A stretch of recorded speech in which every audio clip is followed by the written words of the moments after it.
الحمد لله رب العالمين والصلاة والسلام على خاتم الأنبياء والمرسلين قائد الغر المحجلين إمام الأنبياء وسيد المرسلين ورحمة الله للعالمين سيدنا محمد وعلى آله وصحبه أجمعين وخلفاء الراشدين المهديين أبي بكر وعمر وعثمان وعلي وعلى من تبعهم بإحسان إلى يوم الدين. أعوذ بالله من الشيطان الرجيم. اذهب إلى فرعون إنه طغى فقل هل لك إلى أن تزكى وأهديك إلى ربك فتخشى. سبحانك لا علم لنا إلا ما علمتنا إنك أنت العليم الحكيم. رب اشرح لي صدري ويسر لي أمري واحلل عقدة من لساني يفقه قولي واجعل لي وزيرا من أهلي رب زدني علما وارزقني فهما ثم أما بعد.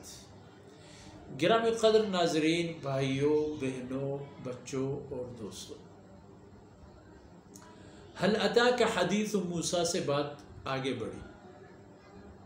سیدنا موسیٰ علیہ السلام کا ذکر خیر شامل کیا گیا عبرت کے لیے. کہاں اہل مکہ بے سر و پا اور کہاں فرعون کہ جو اپنی طاقت کی بل بوتے پر نعوذ باللہ مدعی تھا الوہیت یا خدائی کا. لیکن کیا انجام ہوا؟ فرعون کا کیا ہوا؟ اسی راستے سے جہاں موسیٰ علیہ السلام کو سعادت ملی، نجات ملی، وہی راستہ، وہی جگہ فرعون کی فرعونیت کی تباہی کا سبب بنا. صرف یہ بات نہیں ہوئی کہ فرعون ڈوب گیا، مسئلہ یہ ہو گیا کہ فرعونی تمدن، تہذیب، حاکمیت اور اقتدار اعلیٰ ڈوب گیا. اب فرمایا کہ تم لوگ فرعون کی باتیں، اس سے متعلق قصے، کہانیاں سنو اور عبرت پکڑو.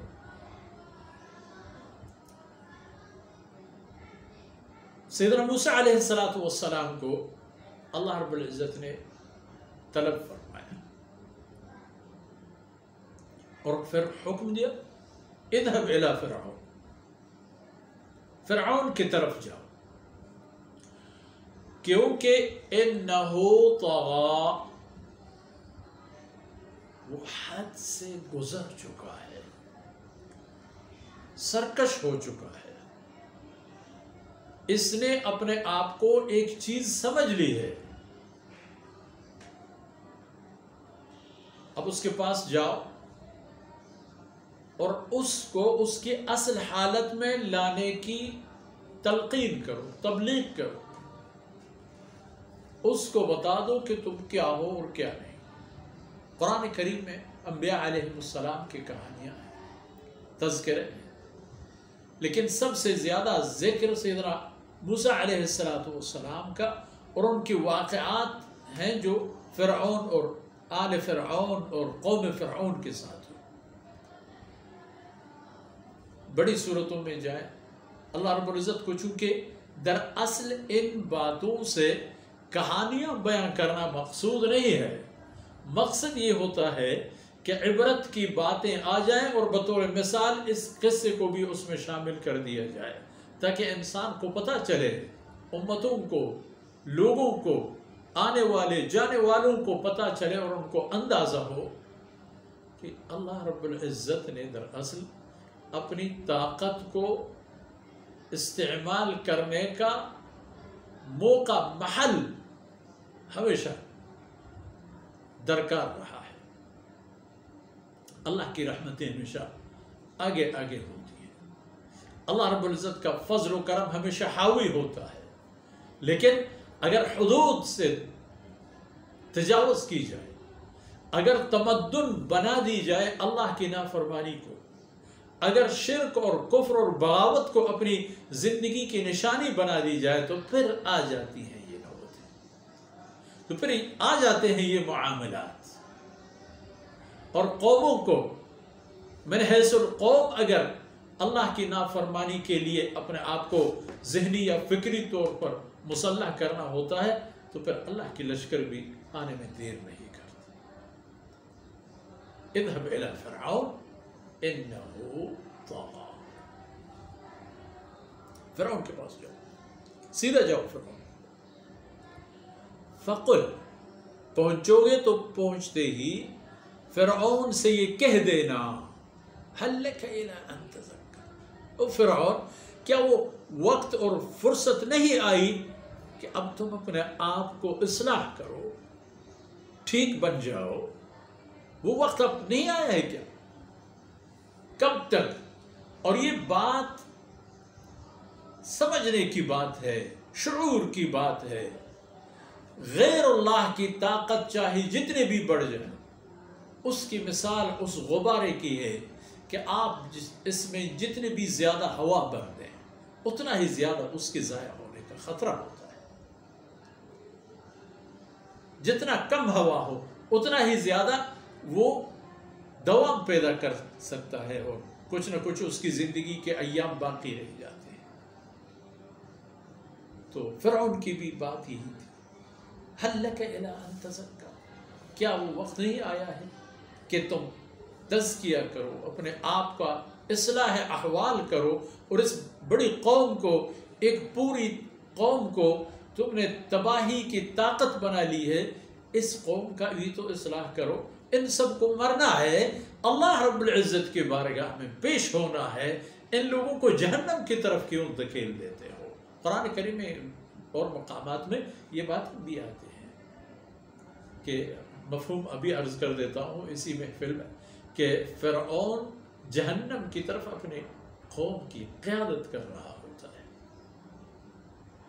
فَأَوْرَدَهُمُ النَّارِ، ان کو لے جاتے جاتے جہنم تک پہنچا دیتا ہے.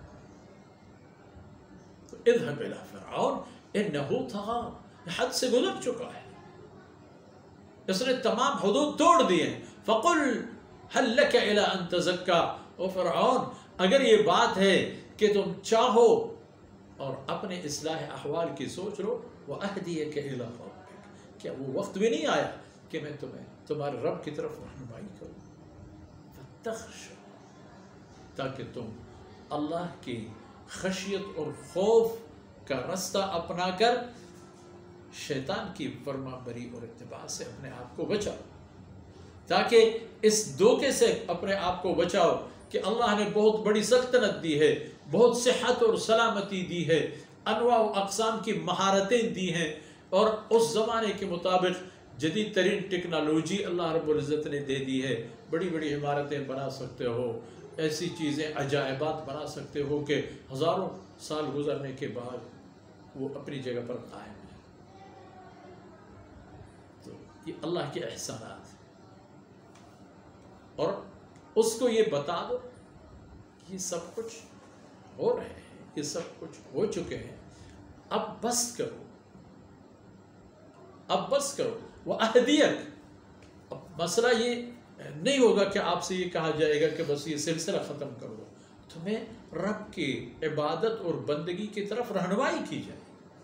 تمہارے ساتھ پیغمبر، وقت کے رسول آپ کے ساتھ ہو کر چلا جائے گا، آپ کی رفاقت میں آپ کو اللہ کے رحمتوں تک پہنچا دے گا.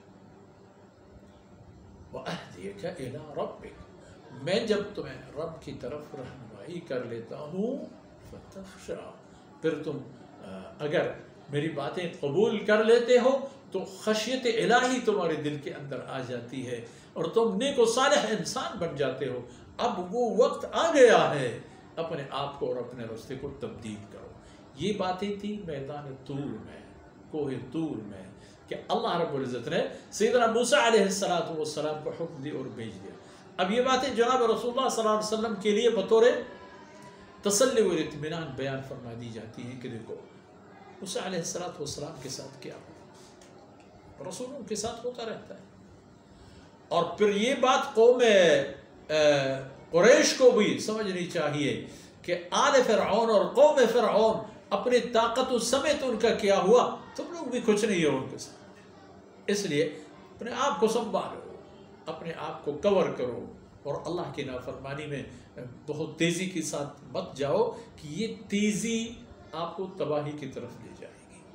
آج کی نشست ان باتوں پر مکمل ہو جاتی ہے۔ دعا کرتے ہیں کہ اللہ رب العزت ہماری کمی، خامی، کوتاہیاں درگزر فرمائے، اور دین و دنیا کی بلائیاں ہمیں نصیب فرمائے، اور اللہ رب العزت امت مسلمہ کی بھلا فرمائے۔ وصلی اللہ علی نبینا محمد وعلی آلہ وصحبہ اجمعین۔